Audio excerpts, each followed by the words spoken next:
Welcome to Sprinkle with Hope, your host, Shane, and we have an amazing guest today. Benita Conde is joining us. She is a life coach and a consultant. She talks a lot about self-love and radical love and just loving yourself first. So, Benita, thank you so much for joining us. Thank you for having me. It's my pleasure. So I introduced you just a little bit, but for our listeners, why don't you give a little background about who you are and what you do? Sure. So my first profession and first love, just to go way back, just to set a little, or to give a little context, was that of being a classical ballet dancer. So I moved from Minnesota to New York City at like 17, turning 18, to pursue a professional ballet career and train with a ballet school there. And so that, I think, just says a lot about who I am in sort of one little bit of information.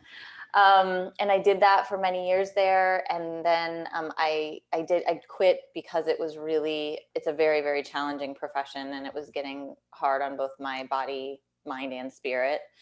And so I quit in my 20s and shifted into sort of like a transitioning experience in the fitness industry. So I was a personal trainer and a manager of health clubs.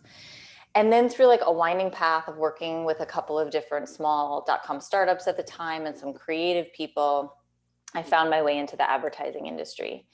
And I worked in the advertising industry in project management, resource management, talent management, recruiting, like the people management side of that business for 17 years.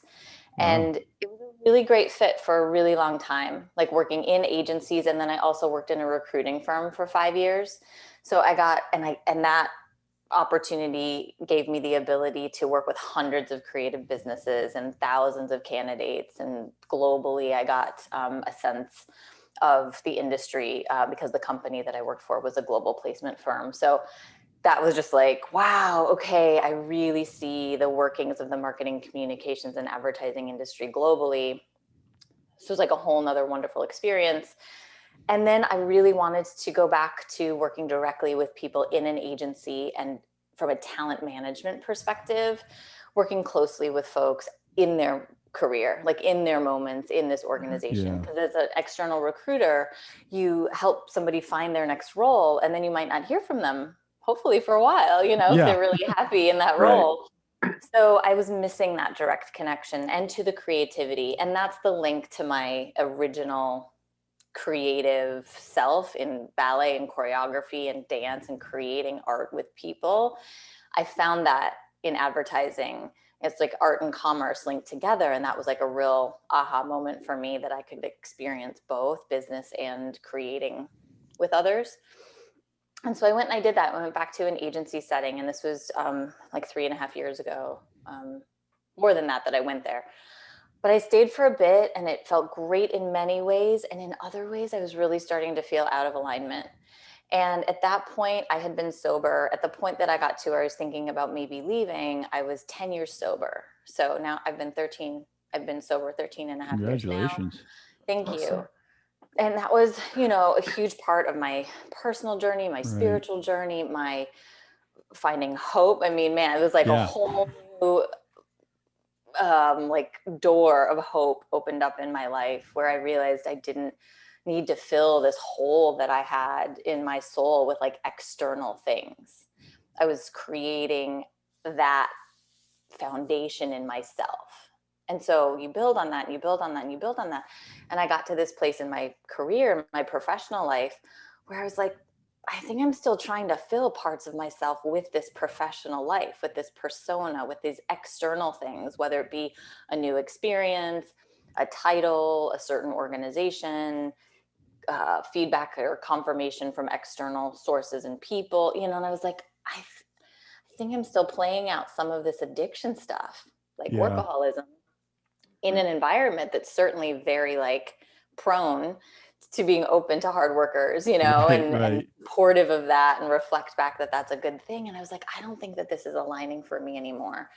And I was able finally, after 10 years, and I would like share often in 12-step meetings about my anxiety or frustrations or angst or whatever around work.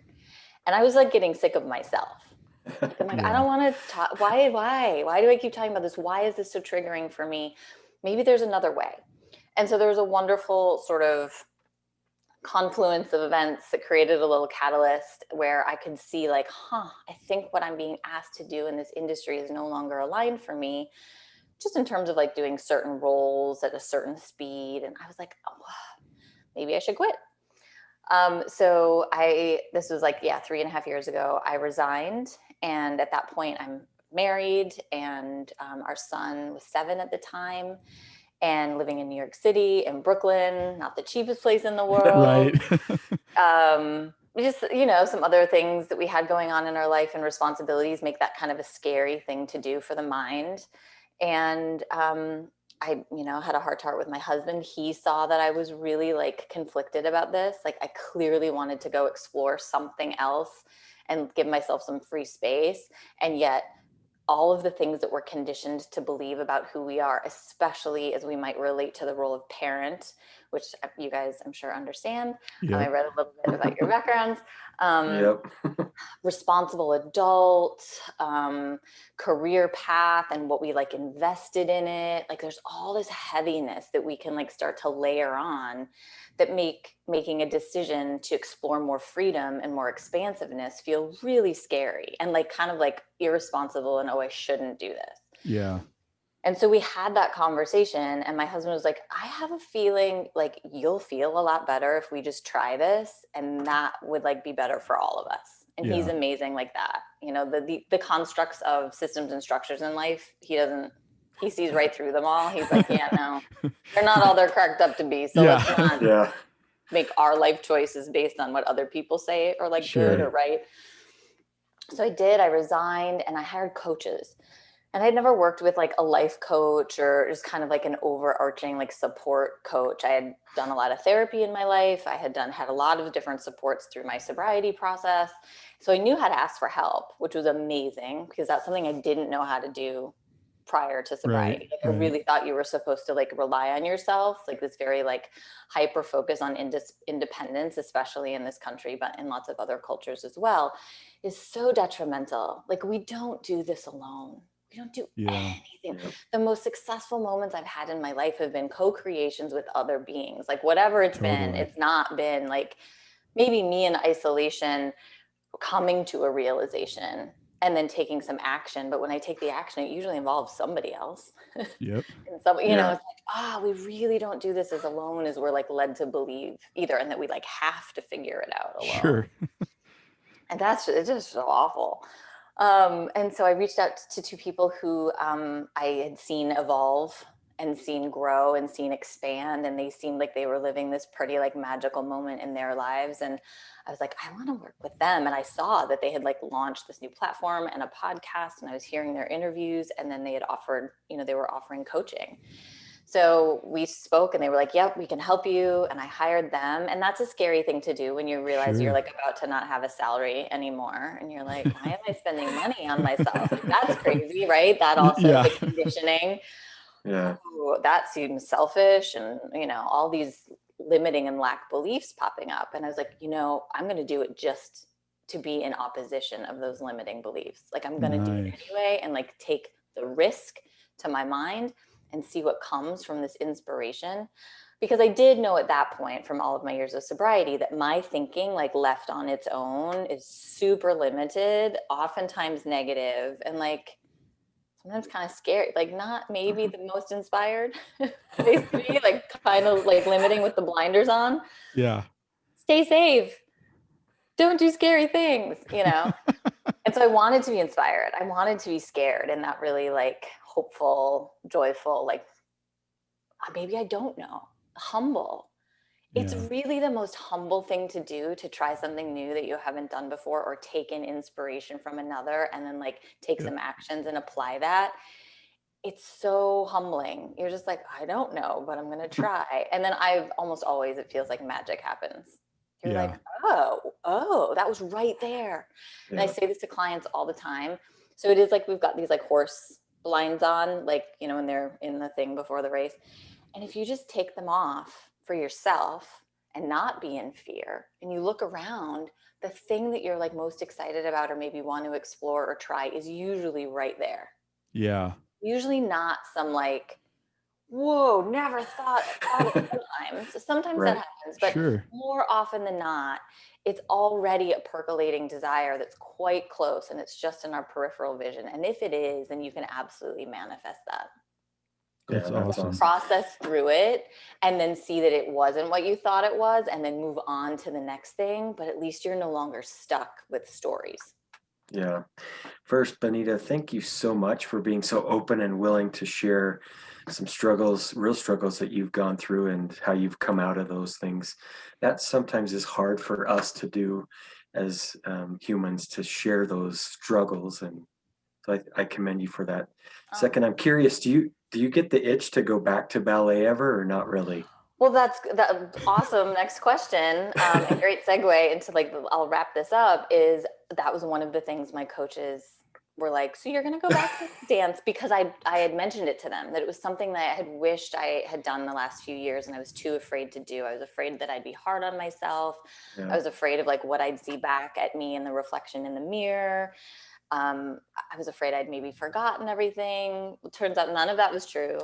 I went back into class like the first week I started working with them, and I was able to reach out to them and like say like, okay, I'm going to class. Like I think I emailed them or whatever, and I'm like, I'll let you know how it goes. And having that support just to like say, yeah, I'm scared, but I'm going to do it, has helped so much in that kind of Yeah. like action taking and jumping over little hurdles. Again, like we don't do this stuff alone.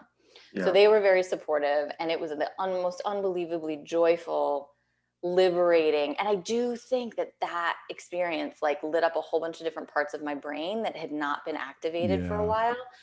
Because in the advertising industry, I had come to believe that I wasn't creative in my own right. Like I worked in a creative industry with creative people, but I was a support person. I was better at facilitating for others, for implementing people's vision, but I didn't have one myself.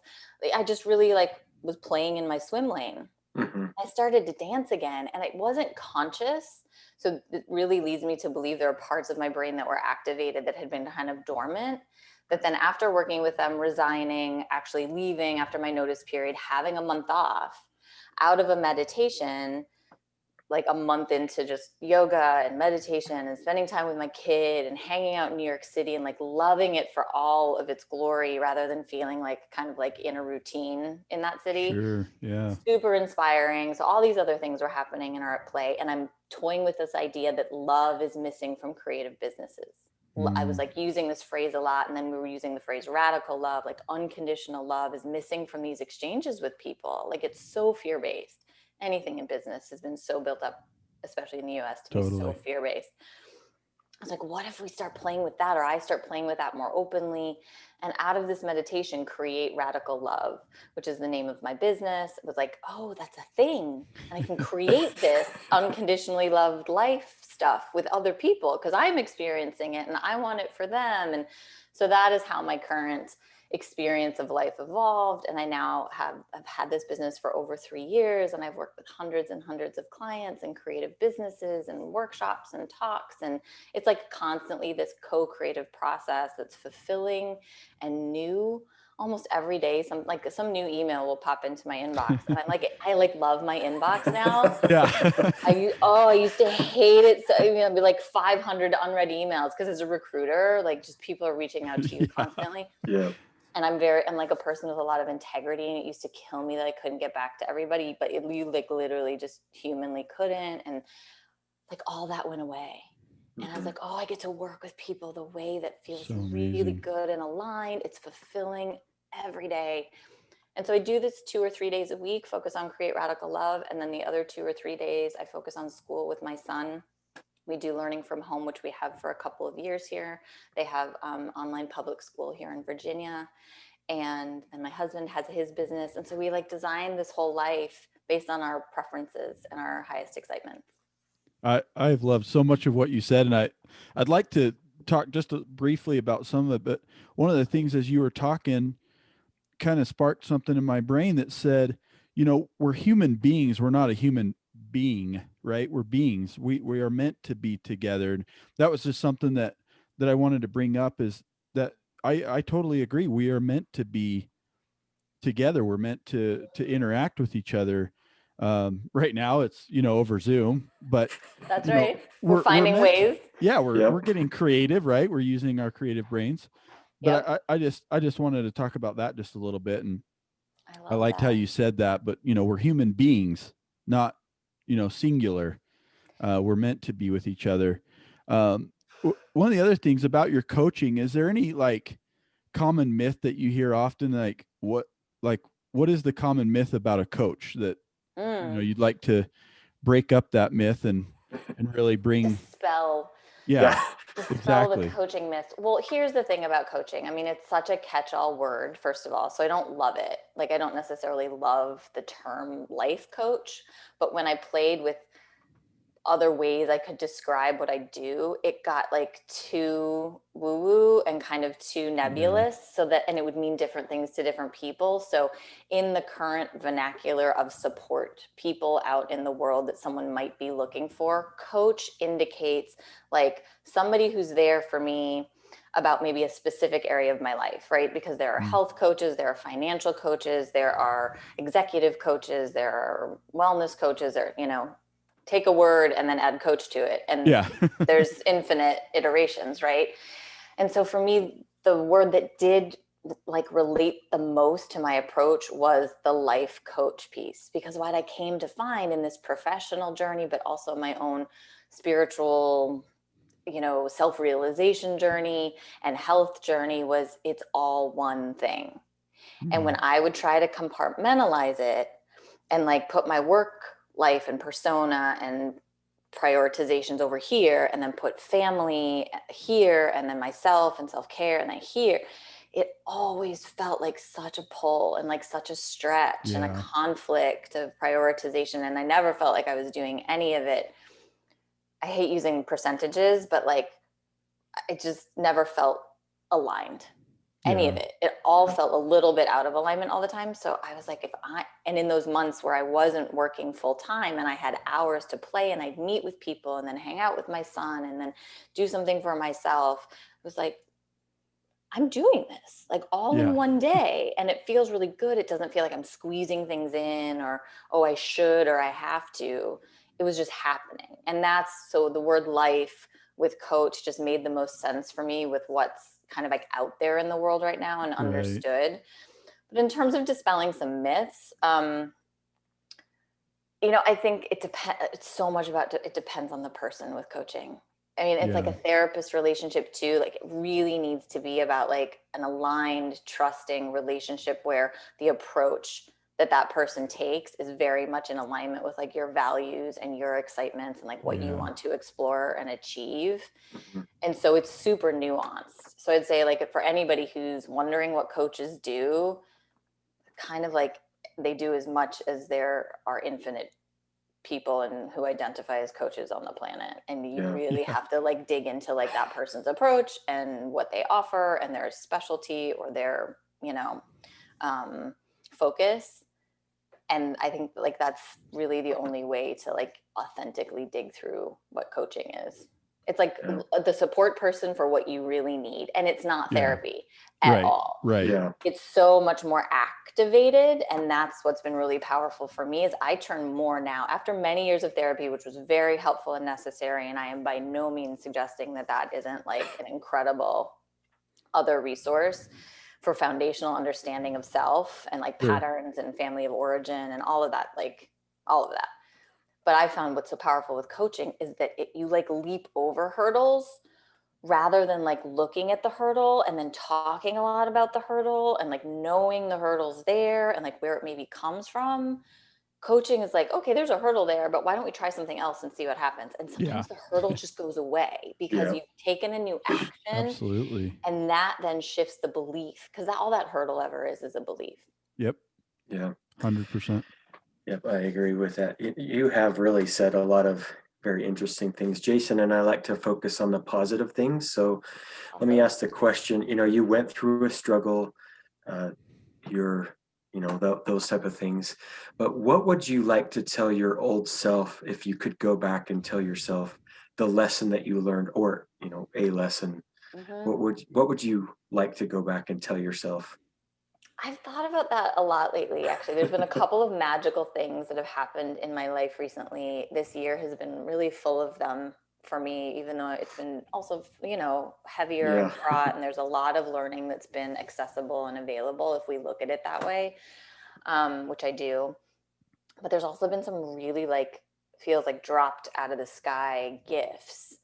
And when those happen, I really hold on to remembering the confirmation in those. Like, wait, there's a whole bunch of stuff working in the background of my higher self and the universe and all of the other components I can't possibly be consciously aware of, in my Right. little physical body, human self, that are, I truly believe this, even though I know very, very difficult things happen to many, many, many people.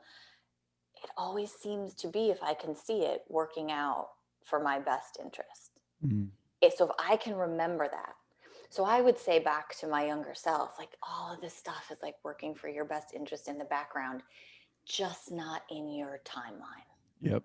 So chill, and if I could lessen her anxiety, oh my God, the Yeah. anxiety I used to experience in my Yeah. 20s and early 30s, debilitating anxiety attacks because I was trying to control, because I didn't have that faith. Because what I'm describing is faith. Yeah. And I don't mean that in a religious context, Sure. though if Yeah. one wants to take it in that context, that's great too. But truly just faith in the universe, in self, in one another. Stuff is usually organizing in some magical way we don't see, as long as we allow it to. Yep. And keep the window open to that hope. Yeah. If I keep pointing to the light, then I'm going to see it. Right. And we could get into conscious creation and law of attraction and but really, if you're just I'm going to point to the light today, whatever that means for you, hope, positivity, generally those things Yeah. show up. And it's almost like we have those horse blinders on, and the positive thing or the hope is right on the other side of that. So if you just take those things, move them just a little bit, Just a little. you could see amazing things. So I would agree. I think all of us would probably go back to our old self and go, be patient, Yeah. and Just take the chill. blinders off. Right? Yeah. Shane has an interesting saying, and he always says perspective is an interesting thing. And and me and Shane have talked about it, and we have a podcast on it as well. But perspective, now that you see what your life is like now, right? Looking back like that is giving yourself that perspective, right? That yeah, you can just chill and relax, and that even the hard things are there for your good. That's right. They're there and they're making you a better version of yourself. Yep. Every day. Yep. And so I love that. I love that thought. So yeah, and awesome. we can enjoy. I'm learning more and more. And I love this, I'm 45, I'm going to be 46 in January. I love this time. I'm I've gone through enough of the tough stuff. Not that there won't be more to come. Sure. That's totally cool too. Because I now see that all the tough stuff has been pushing edges. Oh, when I've been going through that, some new part of who I am is just asking to emerge. The whole cocoon chrysalis metaphor, that doesn't look comfortable or pretty. It's kind of gross. But then this beautiful thing emerges, and I've experienced it enough over and over now to trust it. The amazing thing I'm seeing though with younger people is that I see them experiencing it more quickly and learning this lesson. I work with a lot of millennial clients, and creative businesses tend to have a ton of young people employed in them. And I've just been very beautifully influenced and inspired by that generation. And they're coming to it more quickly. There's not this oh, I have to kind of suffer and learn all these life lessons to become more true to myself in my 40s or 50s or 60s or whatever. And that has been so amazing to see. But yeah, enjoying and finding hope in those darker moments, I'm finding is a really fun place to play. And you can do it intentionally. I'm really contracting around this thing. Wait, I think that might mean something good is coming. I remember this happened before.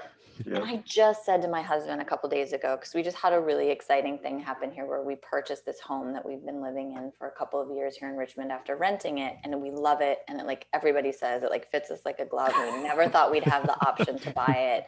Literally, like it showed up, like the option just showed up in October. And we were like, wow, it's one of those things in the background, right? Yep. Yeah. And I said, we've been together a long time. We've been together 20 some years. And I said, every single thing I have worried about along the way, like wherever I have been developmentally in our relationship, has worked itself out. Yeah. Every single thing, like worried Yep. about whether we'd conceive and have a child, or worried about Totally. like, would we ever get engaged or get married, or like these desires of things I wanted to experience in life. I was like, we've traveling and exploring the world. We want to do more of that when we can. But other than that, like I'm like, we've pretty much experienced everything I wanted to so far. And I used to worry about this stuff and it wouldn't happen. And now I don't worry and it just shows up. Yeah. Yeah. And that's the difference, right? Is your perspective has changed. And so Yes. now you're looking at things from a different lens. And so you're seeing the beauty of the creation that you're creating by That's it. just relaxing and enjoying the journey instead of, you know, worried about all the stuff that's in between, right? Totally. And I was really conditioned, and I think many of us are just in life and culture and certain systems and structures, to believe that like worry or anxiety or focus and attention on something in that vein, Mm-hmm. like from a hard work perspective, because I think hard work and kind of worry and anxiety are very interlinked in like the chains of belief or something, the stories and narratives of belief, that like that is what would motivate me, and that's what would create success, and that's what would get things done. And it like worked to a point until it didn't, Yeah. and until it became so painful that one has to look at like, there's got to be another way, because I want to, like, yes, accomplish and create and explore the world, but not while it's super painful, like at all of these points in between.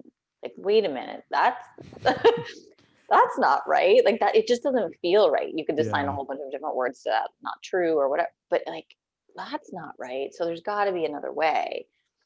And that really is this just like, oh wait, and I feel like I have been so much more fulfilled and creative, and so you could label success or accomplishment to that, Yeah. in the last 3 years, working quote unquote 2 to 3 days a week, enjoying my space, enjoying my time. Like, yeah, there are hard moments for sure. Like, none of this is like Sure. perfect, but there's not that underlying worry and anxiety. Yeah. That is great. And if I do, I talk to a friend, I meditate, I go out for a run and a walk, I look at the sky and I'm like, oh, right. Yep. Shush. It's just, it flows through so much more quickly, rather than it becoming like a being state. Like, oh, Yeah. I'm anxious about something, so now I am anxious. I no longer believe that I am my emotions. They are just like a passing phase in the day or a moment or a minute, but I am not them. And that has given me incredible freedom. That's great. I really love that you're talking a lot about the mind. I honestly believe the mind, for me, is a fascinating thing. We could see the same thing, we could hear the same thing, and think completely different. So for me, the mind is just a very fascinating thing. And you've touched on a lot of how your mind has worked and has gotten you through all these things. So that's awesome. So for our listeners that want to connect with you, how can they connect with you? Sure. I think the most direct way is through my website, which is simply createradicallove.com. And there's a contact page on there, and just reach out. I love to talk about all of this stuff. I love talking to people who are curious or like on that fork in the road journey, like in the journey, and then they like hit that fork in the road and they're like, like, I don't know, and can kind of tell that their mind is holding them back or creating a lot of fear. So yeah, reach out there. And then I'm on Instagram at Benita_Conde and on Facebook at Benita Conde. Awesome. Awesome. Yeah. So we have just a couple of questions, but before we get to those, I have a question for you. What's the happiest moment you've had in your life? What's been the like most exciting or happiest moment in your life? What was that? You know what's so funny about that question? Like, people will call out those kind of moments, whether it's, having a Sure. child or things like that. And I'm always like, I don't think I felt super happy. I've got a weird reaction to big things. I think like even the house situation, we closed on Wednesday and I was like joyful and felt excited in the moment and like for a couple hours after. And then I experience a real contraction and a heaviness when big things happen. Like I start processing quite quickly, I think. So it's very funny. I don't have that like free. I will tell you about a period of time. There's like a Yeah, short period of perfect. time in that Awesome. moment when I resigned from my job and started to do some of this work with coaches and like stepping into more of my spiritual self. I will just give a shout out to like one of the biggest influences for me in this sense of like experiencing like a more blissful day-to-day life of like truth of knowing oneself is my teacher, Bentinho Massaro. I started to follow a lot of his work and there have been continuous since then, but it was my first period of time where like strong days in a row of like blissful sense of self. Like, oh, all of these circumstances are not me. Like, so I think I had like that real self-realization shift and knowing for me happened in like the summer of 2017. And I would say that really like I could call out some of the bigger like life milestone moments, but that really has been, and then it's continued on. It's like matured and integrated, but a big moment of self-realization, I would say, is like the most like happy or blissful experiences. That's for me. awesome. It's awesome. I can imagine that you just felt free after that. You're like, I'm quitting. I'm done with you guys, and I'm going to go live life. Yep.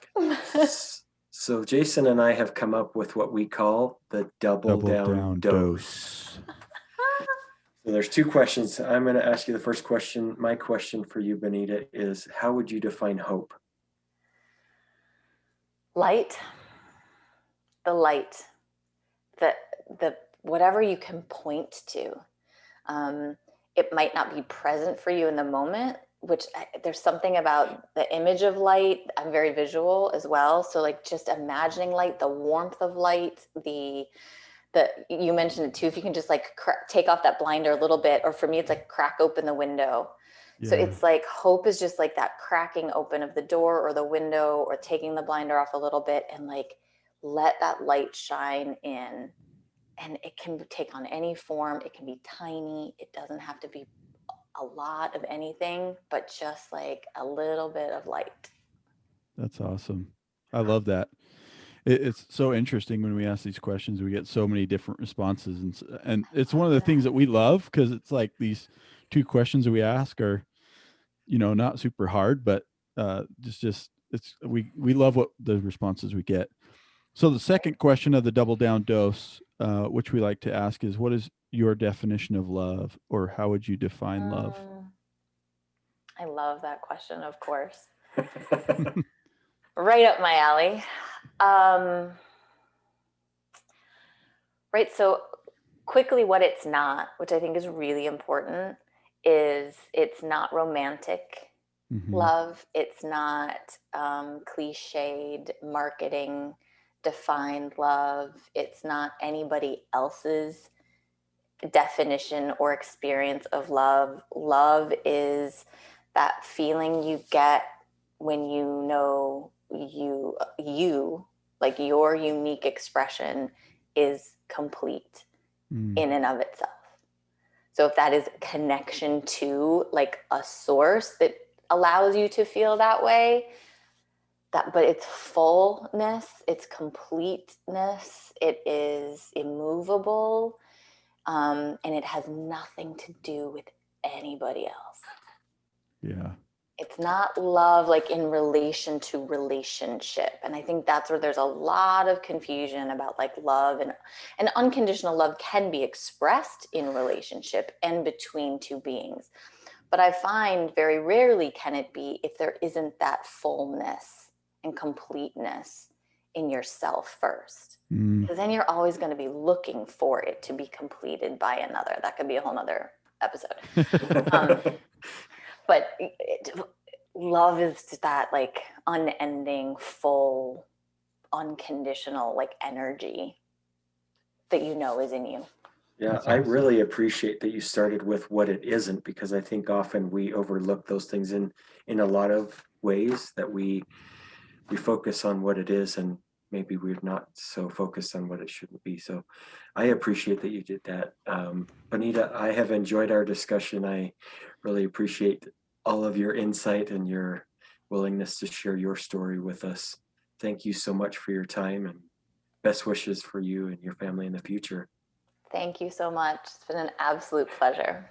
Yeah, thank you, Benita. And I just want to kind of echo what Shane said, and thank you for being vulnerable. I think that, there's a lot of power that we give ourselves when we're vulnerable. And Yep. so I really appreciate you, sharing that and being open to that, and just all of your words. I've really been touched and have enjoyed our conversation. So thank you so much, Benita. Oh, thank you.